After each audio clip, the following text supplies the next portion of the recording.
পিছলা পড়ে গেছে। আমি পিছে ঘুরে তাকায় দিচ্ছি, ছাওয়াল আমার মামা করে ডাকছে, গর্তে থেকে মামা করে ডাকছে।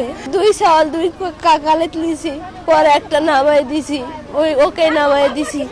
দিয়ে আমি সামনে হেঁটে গেছি, আমার পোলাটা পিছে পিছে যাচ্ছিল, যাতে লাগে পিছলা পড়ে গেছে। আমি পিছে ঘুরে তাকায় দিচ্ছি, ছাওয়াল আমার মামা করে ডাকছে। আমি পিছে ঘুরে তাকায় দেখছি ছাওয়াল নাই, গর্তে থেকে মামা করে ডাকছে।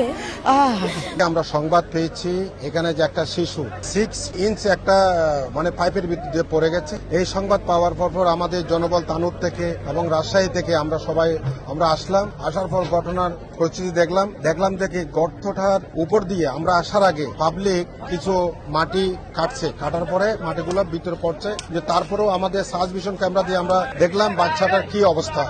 আমরা যতটুকু দেখছি 35 ফিট নিচে, প্রায় 35 থেকে 40 ফিট নিচে বাচ্চাটা পড়ে আছে।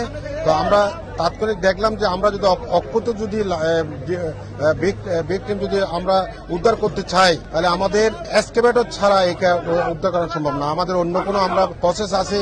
যদি লাইভ ভিকটিম যদি মৃত থাকে বলে মনে হইতো, তাহলে আমরা অন্য প্রসেস করতাম। আমরা মনে করি ভিকটিম হয়তো জীবিত আছে, এই জন্য আমরা এক্সকেভেটরের মাধ্যমে মাটি খনন করে আমরা ভিকটিম আমরা উদ্ধার করার চেষ্টা করছি অক্ষতভাবে। আমাদের ফায়ার ব্রিগেড থেকে আমরা 3টা ইউনিট, চাঁপাইনবাবগঞ্জ, রাজশাহী এবং তানুর, আমরা 3টা ইউনিট এসে আমরা এখানে কাজ করছি।